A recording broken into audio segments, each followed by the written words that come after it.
Good evening. Hi guys. It's Wednesday night again. It's Ask Kevin. And it's that most amazing thing you do on a Wednesday night. And this is without doubt the best thing you can do with your clothes on. Should I have said that on Facebook? I don't know. Lovely to be back. Lovely to have loads and loads of questions. I just wish I had a beer. Later. Let's drop this out of the way a little bit. Is that better? Yeah, that's good.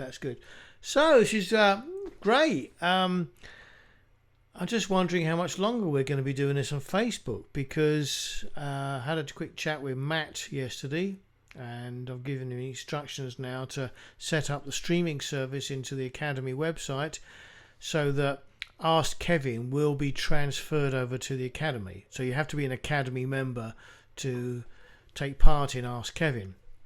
And also Ask Kevin's going to be different. It's going to be a bit like Springwatch. There's no wild animals or baby birds being born and that kind of stuff.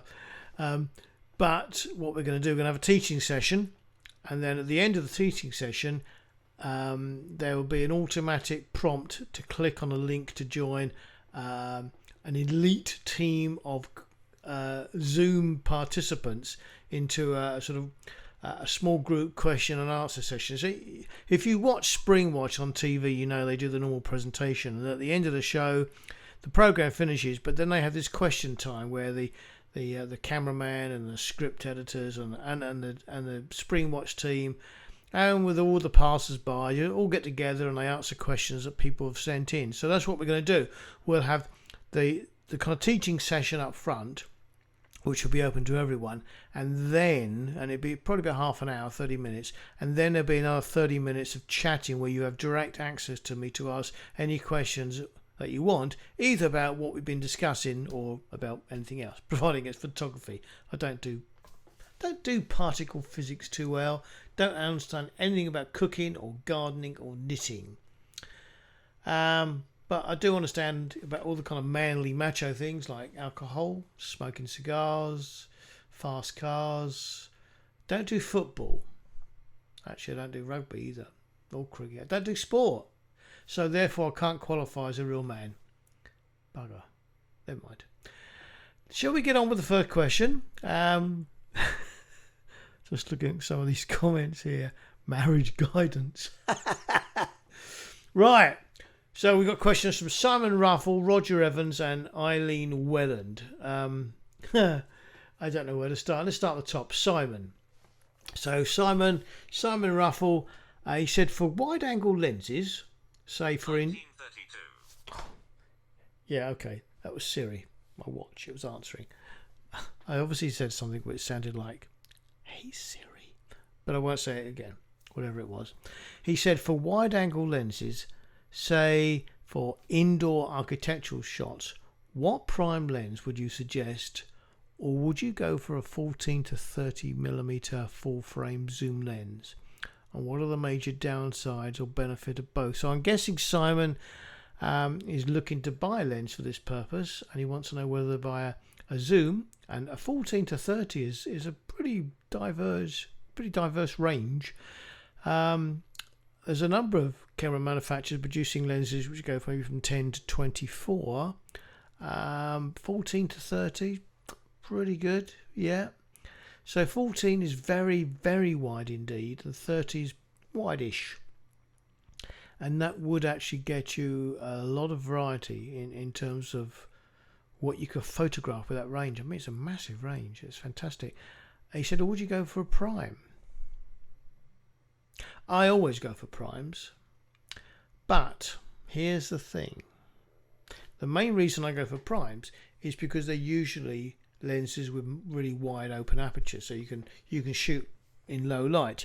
Now, if you're doing architectural shots, your camera's going to be on a tripod, and you kind of don't have to worry too much about how long the shutter speed is. So you could go for a non-prime here, like this 14 to 30. In fact, my widest Fuji lens is a 10 to 24, and I use that for my architectural shots and my super wide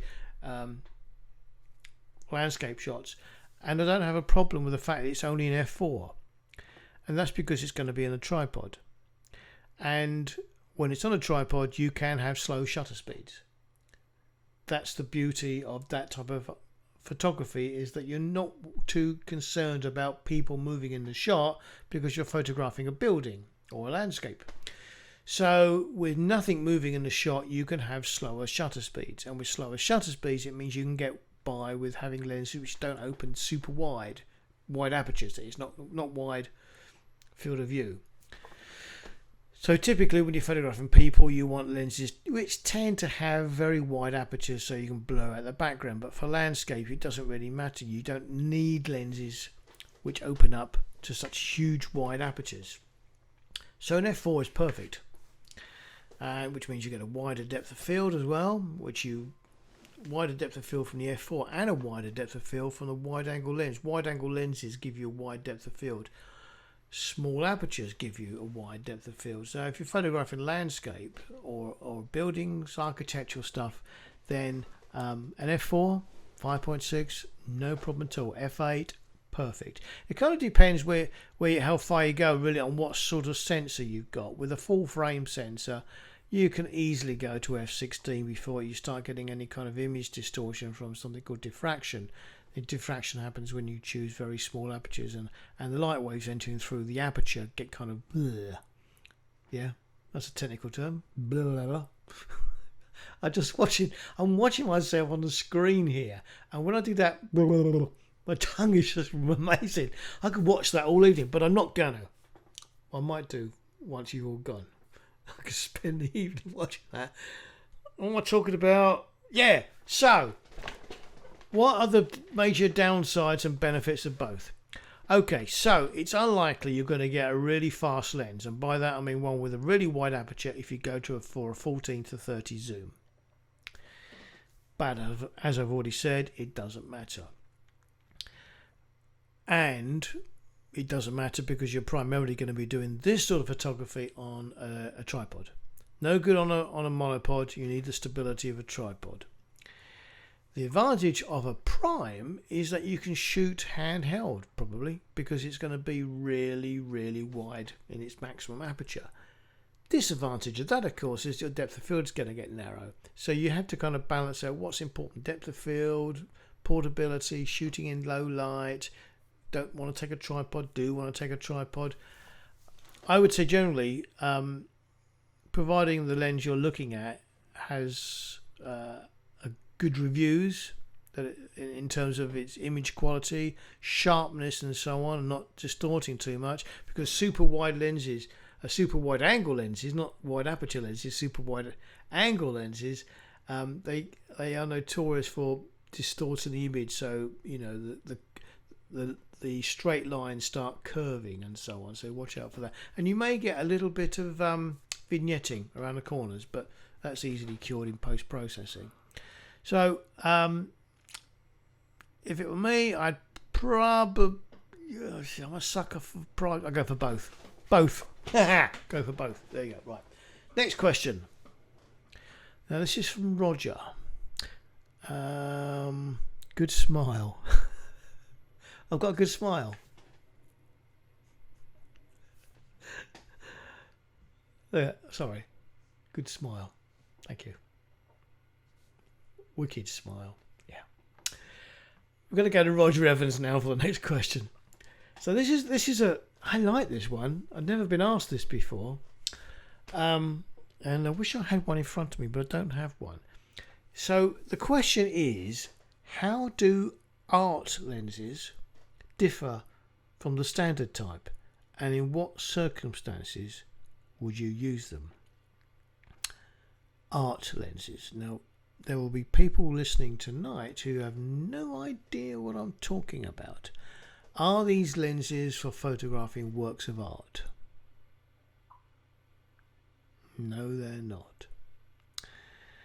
Now, art lenses, we're talking about the Sigma range of lenses. Now, if you don't know Sigma are an independent lens manufacturer. So unlike Canon, who make cameras and make their own lenses, and Nikon do, and Sony do, and Fuji do, and Panasonic do, and so on, Sigma make lenses. They have made cameras, I believe. Pretty sure of that. Not paid a tremendous amount of attention to them. There was a time when Sigma lenses were very kind of tacky and cheap. But some years ago, now probably how long, I don't know, 10, 15 years ago, somewhere in between perhaps, they started changing their plan of action and started producing a range of lenses that they called the Art range. That's A-R-T, Art range.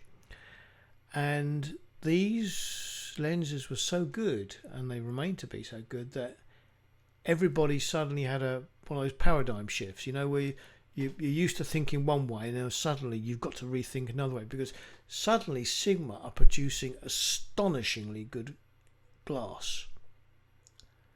And more than once I would see people reviewing their lenses, these Art lenses, and saying this is better than Nikon, better than Canon, better than anybody.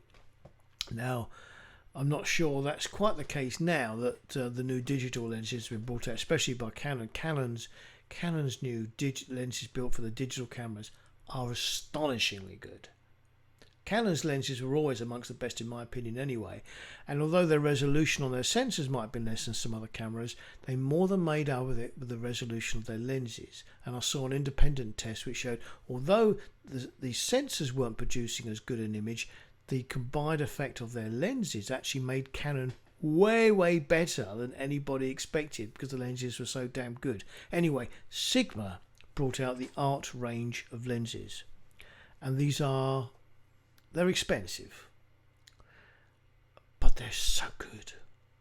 I got rid of my Canon f1.2. Yes, that's what I did say, an f1.2 50mm lens, which I think I probably paid about £1,300 for, £1,300. About, gosh, I have to think, I don't know, 12, 13 years ago, something like that. And gosh, was it as long ago as that? No, maybe it was 10 years ago. And I got rid of it, even though it was a horrendously expensive lens in the top of their range, because the Sigma f1.4 50mm lens blew it out of the water. So the Art thing is a brand, it's a branding, it's marketing ploy. It's in the same way that Canon have their red. She got, oops, just bashed my microphone. So, the same way that Canon have these red lenses, they're called their L series lenses, L for lens. These are any Canon lens with a red stripe around it is an L series professional lens, extremely high quality normally. Extremely high quality. So if you buy a Canon L lens, you know you're buying the top of their range. With Nikon, I believe it's the gold bar around their lens, which are their top range lenses, I think so. With Sony, it's the G Master, and these are lenses which are built to a much higher standard for professional use. The Art range of Sigma lenses are the same thing, but my God, are they good. So the branding donates that these lenses are really high performance. The optics in them are sensational. They've got lots of coatings in there to reduce distortions and things like chromatic aberration and other weird stuff. They're pin sharp, absolutely pin sharp, and they have improved colour and contrast. So a picture taken with an Art lens will render the colour and the contrast as clear as possible, and usually they have really wide maximum apertures, so 1.4, 1.6, 1.8, f2, maybe 2.8, but they're all what we would call fast lenses, which enable you to use fast shutter speeds because they open up so wide, and image quality at those wide apertures is excellent. A lot of lenses, when you open right up to the wide aperture, the image quality goes a bit soft, loses a bit, but generally the Art lenses are sharp even at wide aperture. There might be some loss, but they're still extraordinarily good in their ability to render detail. So that's what an art lens is. It's a Sigma lens, part of their range for professional use, high quality use, photographers who've got more money than sense, who want to buy the very best lenses, very fast lenses that work in very low light.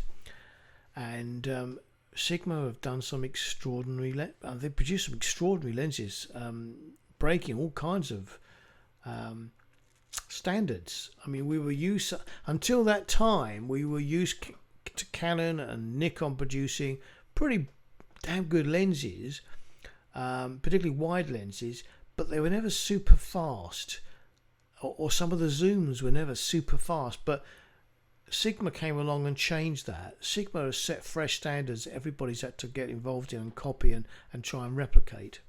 So if you buy a ordinary Sigma lens and it's not an art, not as good. Cheap. But, not everybody can afford expensive, so don't knock it. But if you buy an art lens, it's going to be very high quality. I hope that answers the question, Roger. If you're here tonight, have I seen your name? I'm just going to quick look along the list of people who've been chatting. He is here. Yes, and to which he said, hello. He can't spell properly, but hello. Reminds me of an album by Derek and Clive, Dudley Moore, released in the mid-1970s. Hello. But I can't repeat the rest of it because just about 95% of it is 4-letter words. But there was hello. Hello, Roger. Hope you're all right. Good. Now we have 3 questions from... I think she ought to become our mascot. She's here nearly every week. She throws in bucket loads of questions. She was the first person to sign up for the Academy. And she's only 20 years age. Gonna kill me for saying that. Good evening, Eileen. I hope you're well. Can we see... So I've seen one comment from her. And another one. And another one. We've got one of those. Hi. How you doing? All right? Good. Question 1. Question 1. When taking... I had to edit this, by the way, Eileen. Your typing was a little bit confusing. There was no punctuation. So I'm telling you off, and if you do it again, there's going to be detention. Hang on a second. There we go. Evening. All right. Question 1. Eileen's first question. When taking shots of birds in the New Forest using aperture priority mode, I still found some highlights flashing on the photo. I noticed the light meter moving back and forth. How can you, when out with nothing but the camera, get the right exposure? And if you can't, would you recommend ensuring they are underexposed to repair on edit? So some of you are thinking, flashing? What's all this about? She says, first paragraph says, when taking shots of birds in New Forest, and she's in aperture priority mode, I still found some highlights flashing on the photo. So what she's doing, and I'm just going to try and find an example. She's got a Nikon and she's using the highlight warning option. So let me just show you what that looks like. I'll explain what it is first of all. If you take a picture with your Nikon DSLR and you've taken some, within that picture, some areas where it's overexposed and the pixels are blown out, you get a highlight warning and it looks like this. It flashes like that. You get this on other cameras as well, and different cameras display it in different ways, but on a Nikon it flashes like that. So I just got a question up here. Bruce, I might be able to do that if I have time. I'll have a look. So yes, highlight warning. So the areas that are flashing black and white are flashing black and white to tell me that I've overexposed them, that they're too bright, the pixels are completely blown out, and I won't be able to recover detail in those areas in post-processing. hate this. I never turn it on. I think it is the most pain in the backside gimmick on cameras on the face of the planet. That and... Nope, keep my words still, otherwise I'll upset some people. I hate this. I never use it. I never use it. Because if I'm looking at a picture and I've got this thing flashing on and off all the time, I can't make a judgment call about the picture, and it's all I'm doing is looking at the flashing stuff, and I can't... That's my brain in. So I know there are some people who have to have this on and they love it. And I saw a post by a photographer earlier today who said this is the best feature on his camera. God, I think the shutter button's the best feature on my camera, followed by the lens, or the other way around. So I never have this on. I never have it on because I find it disturbs my creative thought process. You could put it on to check once you've taken a picture and then turn it off again, but I never use it. Doesn't mean to say that it isn't useful and you wouldn't find it useful. I'm just an awkward old fella who hates some gimmicks and loves others. So the things I hate I'll whinge about, and the things I like I'll rave about. I can't stand this. However, her option... Well, first of all, she's asking, how on earth do you get shots where it doesn't happen? There are some shots you just have to have them. I mean, look, this looks like it was taken during the winter, and some of the sky is overexposed. Now, there's a surprise. And some of the snow is overexposed. I'd bring it down a little bit, but I would do this in post. For those of you who are used to editing in Lightroom, so here's a picture. Let me just make it... Can I make it a bit bigger? Can't really. Yes, I can. Let's make it a bit bigger. Get rid of that. Come on. Come on. Come on. Come on. Get bigger. Okay, let's try doing that. Bigger. Lovely. Here's a picture taken of me in Morocco. So Linda took me there for my 60th birthday. Oh, that's giving you a game away. Most of you didn't realise I was over 60, did you? Damn. Anyway, so here we go in Lightroom, and you see all this red up here in the sky, and there's a little bit of red here as well, and just down here. This is Lightroom telling me the picture's been overexposed. And if you look at the histogram up here, this represents the tonality of the picture. Dark at this end and gets brighter, mid-tones here, brighter and brighter until this end. This is the highlight. And look, there's a bright peak going up there. And if I brighten the picture up even more, then you see there's no darks at all, a little bit of mid-tones, and everything's at this end. And you can see here that all these red areas are super overexposed. Let's just put that back where it was. But we have got some sky overexposed, and a little bits in this guy's this lady's clothes, and some roof here. To be honest, a little bit of sky like that overexposed I really wouldn't worry about. But if I want to get rid of it, I can take down my highlights. So let me just drop my highlights down, and they should start, there we go, disappearing. How about that? That was good. Wasn't that good? So if you don't know how to get those in Lightroom, you have to click on these little highlight warning triangles. So there's one at this end for blacks, and the blacks end, if you underexpose, it should go. God, there's no real underexposed areas here. Oh my word. If I do that. Maybe I haven't turned it on. Have I turned it on?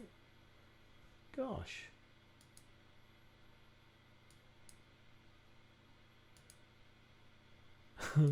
I'm desperately trying to get some, and it won't.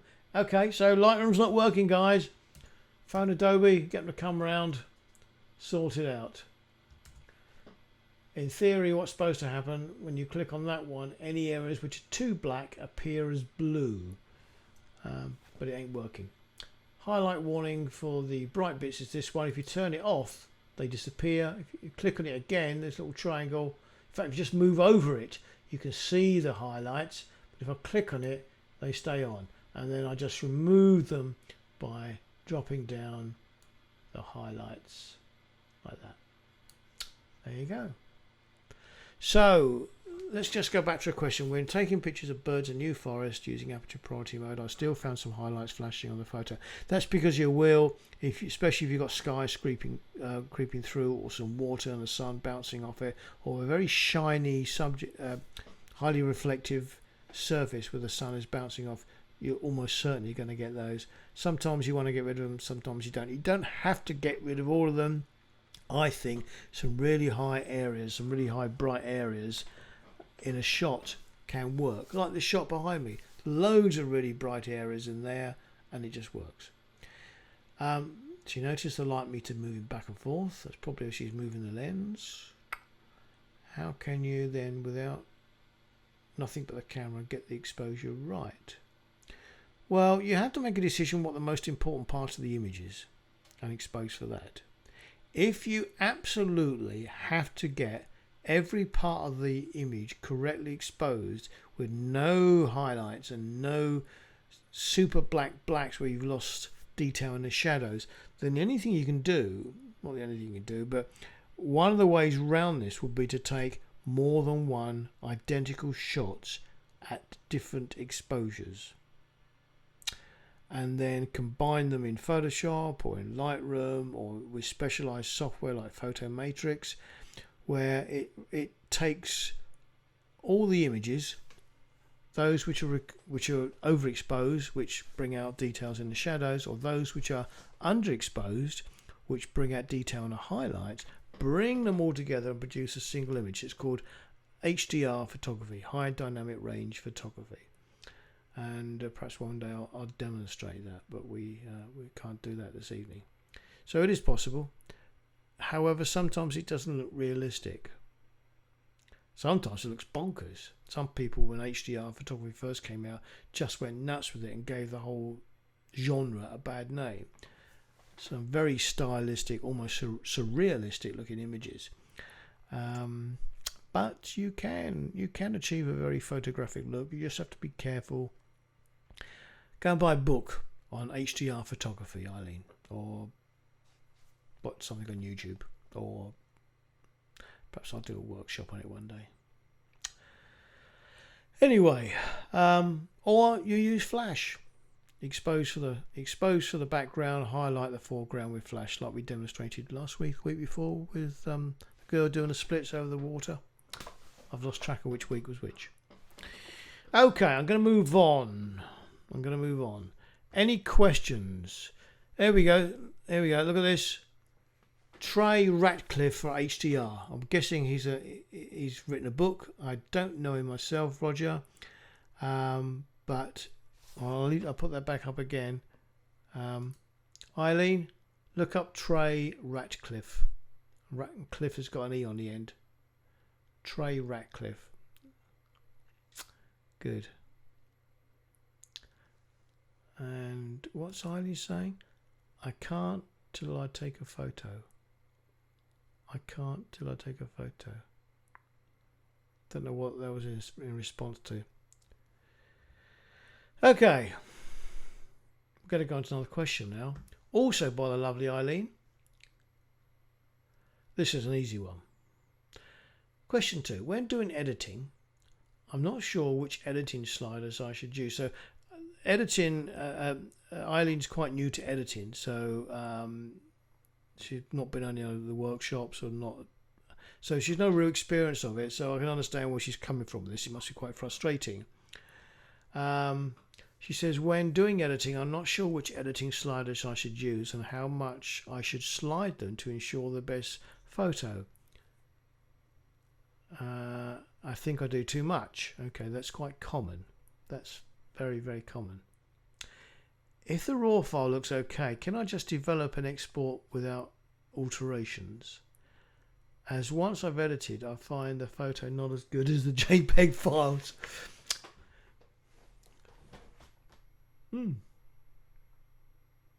When you look at a JPEG, it should be banging good. Color, blacks, whites, contrast, it should all look amazing.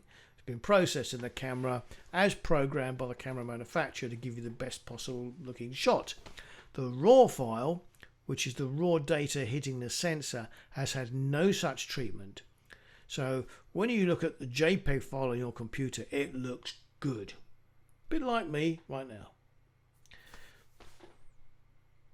But if it had been a raw file, there'd be a loss of contrast, there'd be a loss of colour, you'd probably see more in the shadows, more in the highlights, but it's just a bit dull. It's dull because it's up to you to adjust the raw file to look the way you want it to. So photographers tend to shoot in raw files because it gives them full creative control over the image. JPEGs don't. That's been taken away from you by the computer programming inside the camera, because the camera makes decisions about how the picture should look. But it's also very true what she's saying, and this happens a lot with new photographers or those new to digital photography, in that once you stick a raw file in Lightroom or Photoshop or Affinity or in any of the others, it can be a little bit overwhelming, and it's easy to completely screw the picture up, and actually the JPEG ends up looking better than the raw file. Been there, done it, still happens from time to time. I make bad decisions, but the beauty is you can always undo those sliders, you can change them afterwards, and you're not locked into that setting. However, if you feel, Eileen, at the moment, because you're concentrating on other elements of photography, that you don't want to spend a lot of time mastering the editing suite, and I think you are using Affinity from memory, then you don't have to change your raw file. If you like the look of your raw file, keep it as it is and just export it as a JPEG. Now, let me try and find. In fact, I can't. There's over 140,000 photos here. The chances of me picking the right one without a little bit of research. But if I take us back over to this image here, and I'm just going to make a copy of it, which on Lightroom is Command apostrophe on a Mac or Control apostrophe on a PC. Let's do it. It should now turn out into a copy. Come on. Copy, come on, there we go, there's a copy, and I'm going to take this back to how it was as a raw file before I edited it. Oh, look at that, my God. Yeah, well, I'm going to just get rid of that. Right, there we go. But you see, it does need I wouldn't export it, just a little bit of editing, all right. No, I did say I wouldn't edit it at all. So let's get rid of the highlight warning. There we go. Let's say I like that picture better than that one. That's still a bit dark.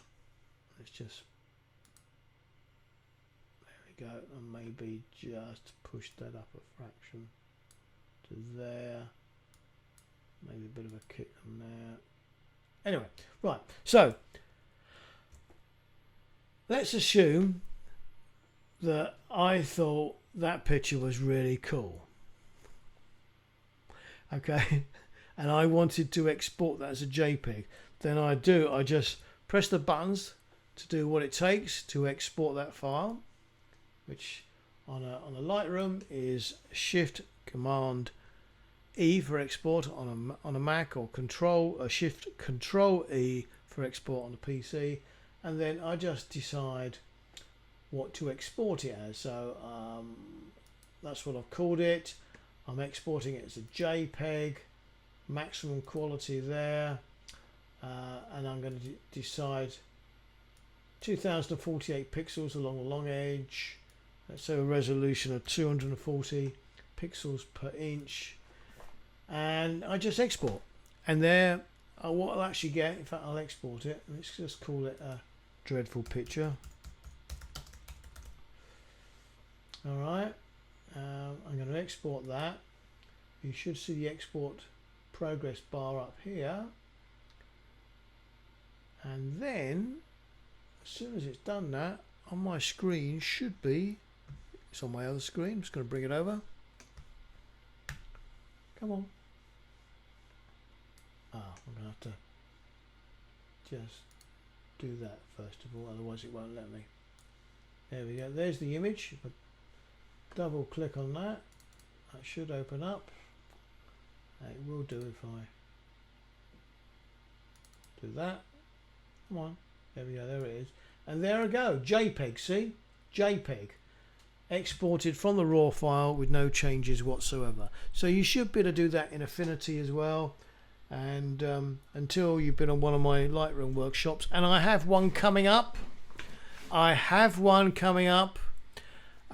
going to be an online workshop, a whole day long. I'm calling it the Lightroom Megathon or something like that.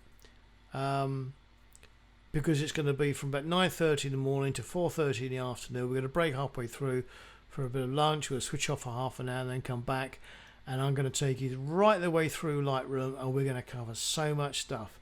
I can't remember the date. It's the end of October, I think. Let me just close this down.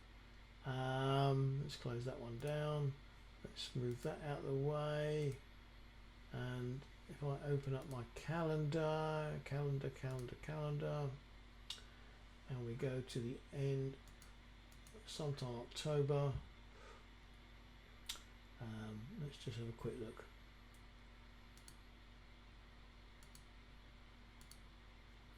Okay. I'm clicking the wrong button, that's why. Bear with me, chaps.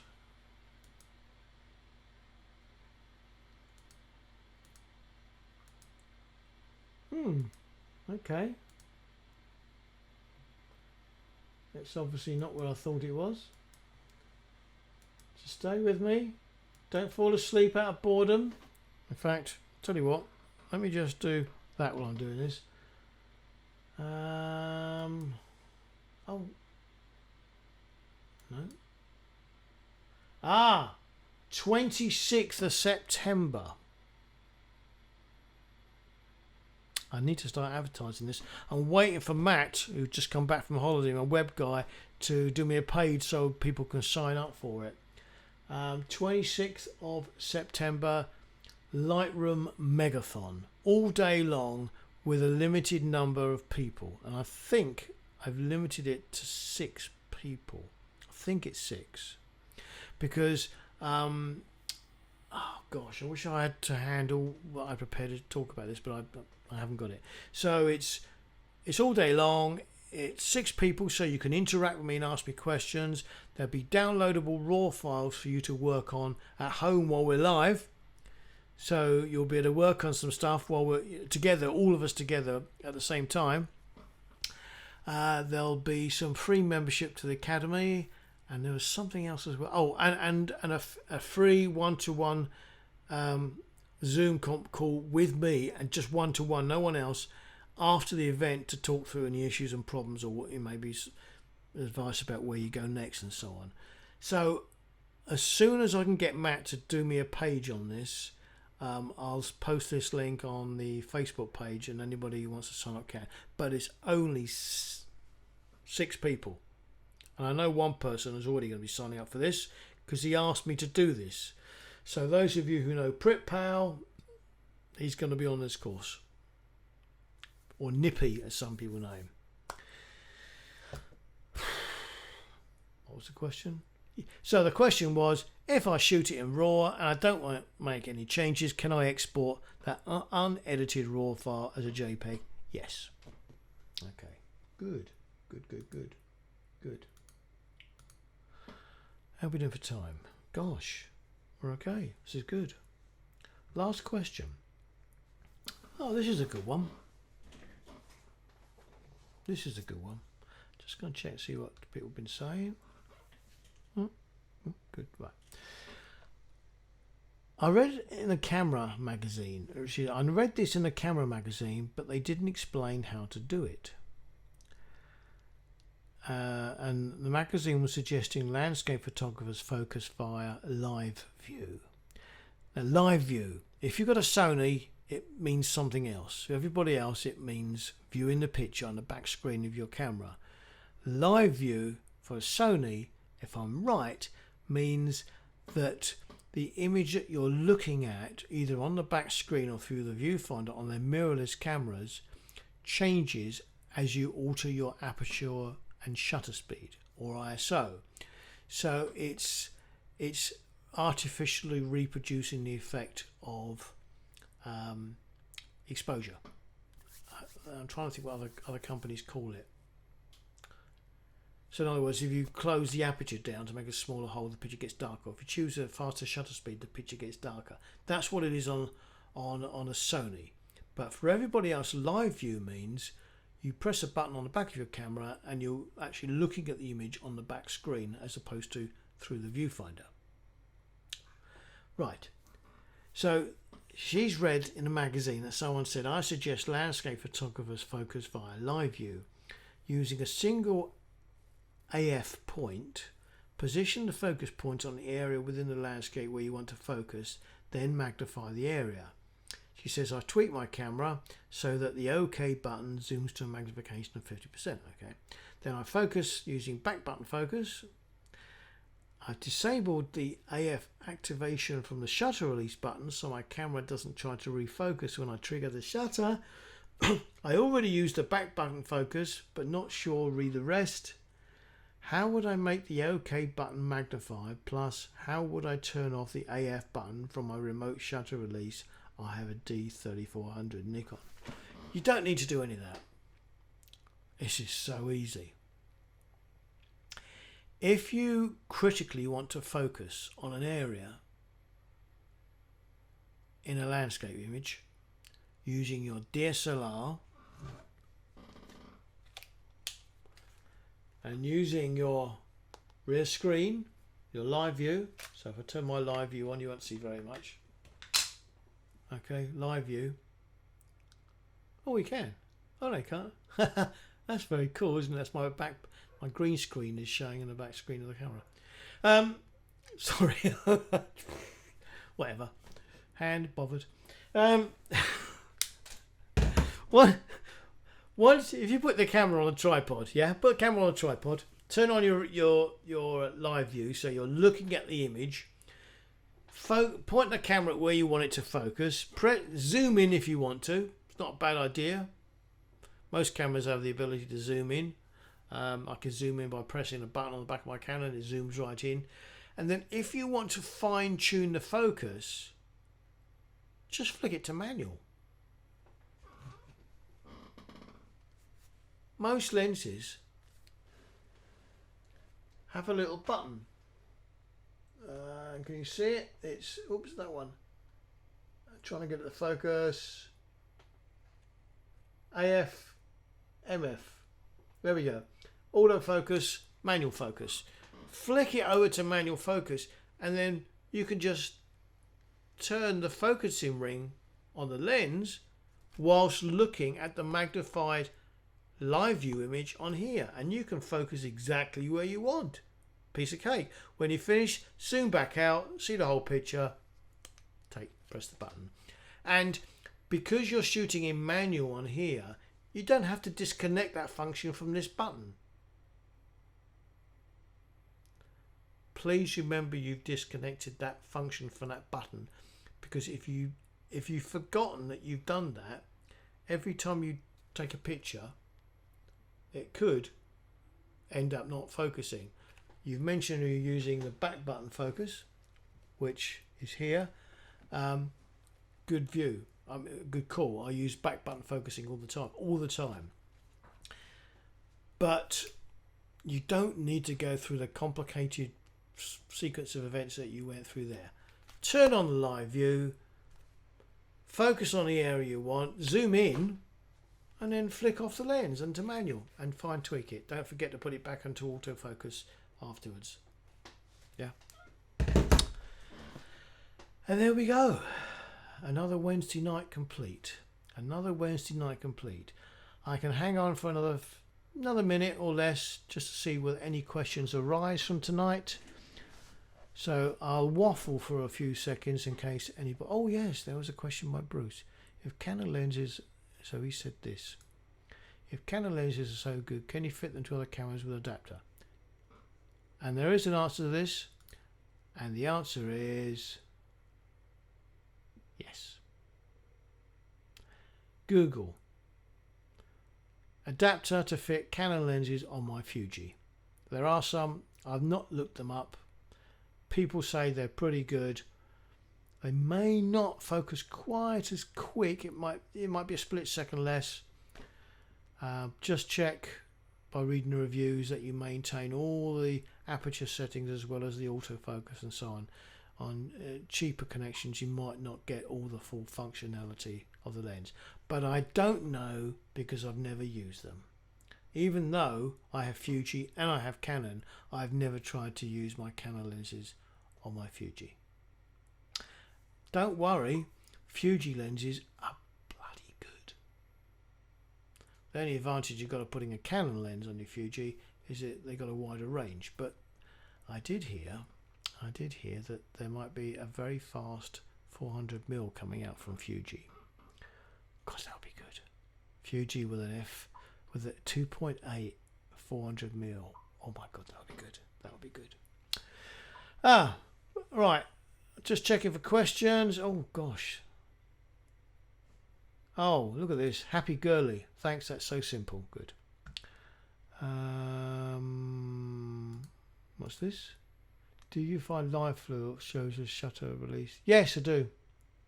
Yeah, do. Yeah. Oh, I like Pete. Good man. Pint of beer for you, mate, when I see you. Thank you, Ulas. I'm not sure how to pronounce it, but Ulas sounds good. It sounds like I'm trying hard to get the pronunciation correct. It's Matt here. I'm back. Matt, I need to talk. I need a web page for a Lightroom online course, which is going online on 26th of September. I've not got long to advertise it, so we must do it this week. And also, I'm talking to a local studio to have a studio course with 2 professional models. So we're not using volunteers. I'm actually paying for real proper models to pose. And that's probably going to be in October now. So I need to get a page up for that. But I'll talk to you tomorrow. Good to see you back. Welcome back. Glad you got some great pictures of your squirrels. There we go. So I've heard of this. Metabones. That Metabones, if I'm right, Metabones is an adapter to put your Canon lens on a Fuji. Whew. Please, what am I saying yes to? I've no idea what I'm saying yes to. Please say yes. They are going to shut this time. Oh yes. Oh yeah. Absolutely, they're going to shut this time. Oh, okay. So I don't know how to pronounce her name. I'm going to go call her Danya. Hi, Danya. I hope that's right. You can call me Kev. All right. That's the end of this Wednesday. I'll see you next week. Could be the last one on Facebook next week. We'll see. You may all have to join the academy, but it's not open to the general public yet. We'll see. I'm not sure. Still thinking about it. Have a really great week. Get some really good shots. Get out with your camera. Get shooting. Step out of your comfort zone. And if you have any questions during the course of the week, just send them in. Don't wait for me to send out the reminders. Just send it in. And if they're good questions, I'll do them next Wednesday and ask Kevin. Until then,